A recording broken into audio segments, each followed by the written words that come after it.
Hey guys, Raytheon, and we're back. In today's video, we're going to talk about the pros and cons of eBay.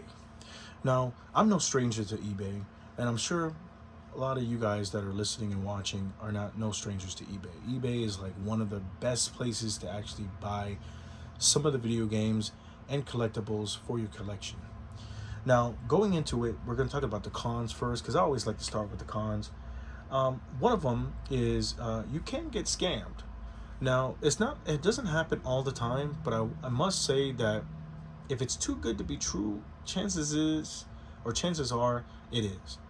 I can't tell you the amount of times that I kind of tend to stay away from sellers that don't have any ratings or don't have any feedback, because really at that point you're taking a gamble. Now, that's just not to say that all sellers are like that. This is just to say that if it's too good to be true, whatever you're trying to bid on, chances are it's not going to work out. So you want to be wary. You want to actually trust the system when it comes to buying from sellers that actually have established feedback.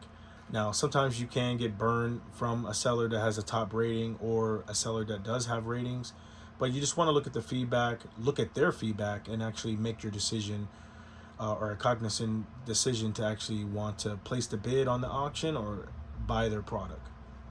The second thing is sometimes shipping can be high. I don't really think this is an eBay issue. This is more of a seller issue.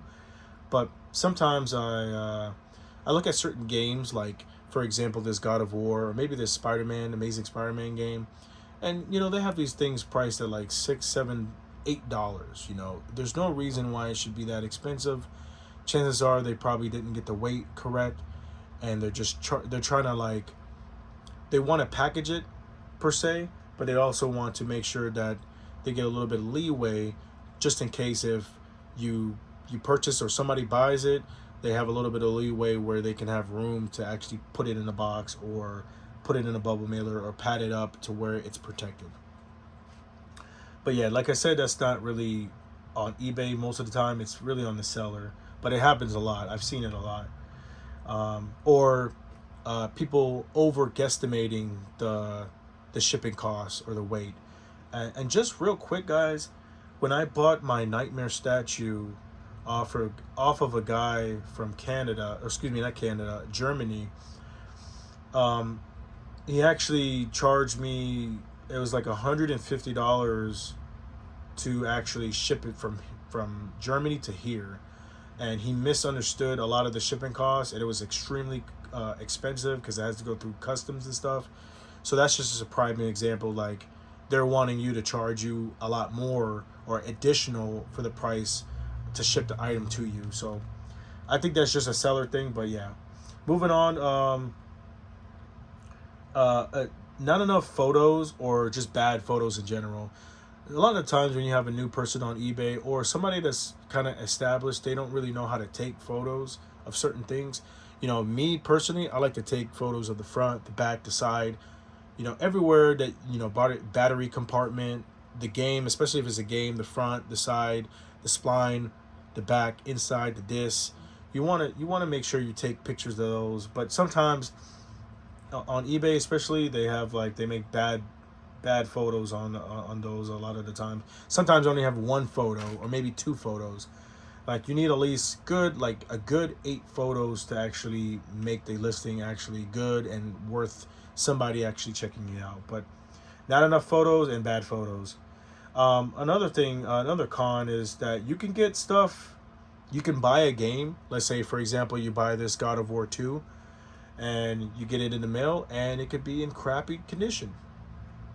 In the actual post or listing, it looked fairly decent, but then when you got it in person, you're like, wow, this is completely trashed.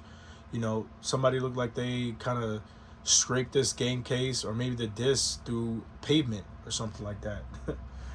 So a lot of times, I've been burned a few times with that, and I'm sure a lot of you guys out there have been burned a few times where you bought a game, you paid up thinking that it's in really great condition, and then come to find out the next couple of weeks when it comes in the mail, you're like, wow, I'm gonna have to buy another copy, and now I can't really sell this one for the price that I paid for it. And typically, we're gonna go on and address the pros on eBay a lot of the times for that. But The next con, the last con that I would cover for this video is sometimes it's overpriced versus the condition. So what I mean by that is sometimes you can overpay for a lot of the stuff on eBay, whether it be a console, whether it be a game. Sometimes you can overpay, but a lot of the times you can look at the photos and kind of make your better judgment on said item.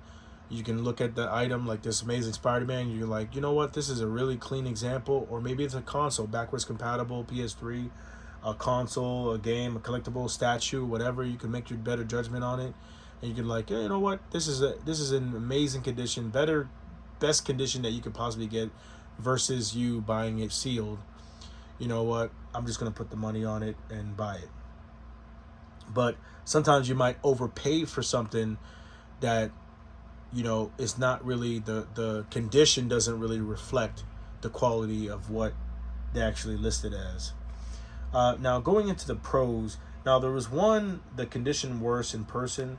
A lot of the time, one of the pros on eBay is that they have, for you being a customer, they have your back on a lot of stuff. So let's say for that one con, that condition worse in person, chances are that you can probably email, or you can message, or you can put in a claim for eBay, and they could probably end up refunding you for that purchase. You just have to send the game back, which is, I would say it would be a con, but at least you'll get your money back. And chances are sometimes they just let you keep the item because the seller doesn't really want it back. So jumping into the pros, the big pros, is you can get great deals. There are so much things that you can look for on eBay. It's not even funny. You can also you can put check boxes. You can actually make alerts and stuff. So when you get alerted for certain items, whether it be Game Boy stuff, whether it be PSP, PlayStation 2, consoles, or just anything really, you can be alerted for those. So you can get really good deals, and you can also search for newly listed items. Those are the things that get pushed way in the back from all the items that are top tier, like the top rated items. So you can actually get really good deals by searching up those first. I've seen a lot of things, especially GameCube rarities, that popped up for a really good price, and I ended up snagging it. But the next thing I would say is you can find some of the rarest items. I have found so many different rare items. Now, whether I have the money to purchase some of these items, that's a little different story. But you can find vast amounts of rare items on eBay. It's like one of the best places to find rare items, other than what I would say would be Whatnot, or going to Facebook Marketplace. But you can find a lot of rare items. Now, it is kind of hard for them to post rare items sometimes. I'm still looking for another statue, because obviously the one that I got in the mail was completely destroyed. So I am looking for a Soul Calibur 2 Nightmare exclusive by Namco statue of Nightmare. And hopefully I find one, or one gets posted on eBay very soon. And I'm looking for the actual exclusive, the more expensive one, not the basic one. Next pro I would say is the negotiation price. Chances are you can actually message the seller, and you can actually ask them like, hey, is there any wiggle room on the price? Can you do this for me? Can you do that? And most of the time, of what I've seen so far in 2025, is a lot of sellers just put offers on. They just turn that on, and then and most of the time they have their lowest amount that they want to go to, and you just type it in, and whether it accept it or reject it, you can always put another offer in. So that's really cool. You can negotiate the price, you can message the seller, and that's typically on all platforms, I want to say, whether it be Facebook, Whatnot, or whatever. But it's a lot more rewarding to actually message them and they actually do something about it. I've messaged tons of sellers in the past, and they've lowered the price, whether it be 20 to 30, 40%, so and then the next one I had was talking to the seller, so that just goes into negotiation.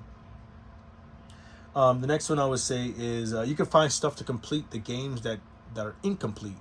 So I have a Amazing Spider-Man 2 for Xbox 360, and chances are I could probably go on eBay right now, search up for the manual, and buy the manual separately to complete that actual Xbox 360 game.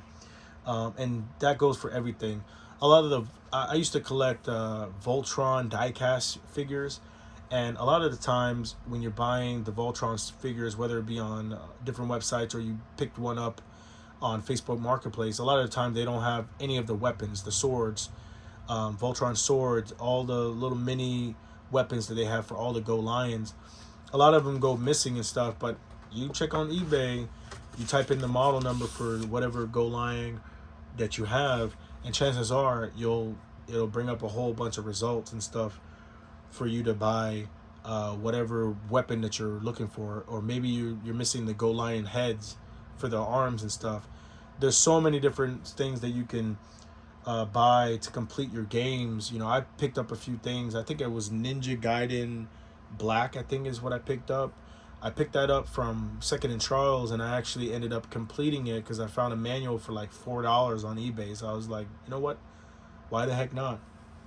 And until this day, I still have that. I still have that game. And then the last one, which goes into like the rarity items, but you can find anything you want on eBay. You know, that goes for chargers. You know, chargers for laptops, rarity items. Battery covers, little ports and stuff for whether you're looking for ports for your Game Boy Color, your Game Boy Pocket, SP stuff, you know, shells, reshells. There's so much stuff that you can find on eBay. It's actually overwhelming. But just to finish off this video, guys, I want to appreciate you guys for watching and tuning in and looking at the pros and cons. But eBay is a really great source. It's always going to be king. I don't think anything can dethrone it as of today or as of 2025, other than you finding a really good deal on Facebook Marketplace. But that's not all the time. That always doesn't happen. So, but yeah, let me know what you guys, what kind of deals that you guys have found, and what other pros and cons that you guys suggest that kind of happen from time to time on eBay that you experience. Let me know down in the comment section below. But you guys take care, and you guys enjoy your week. Peace.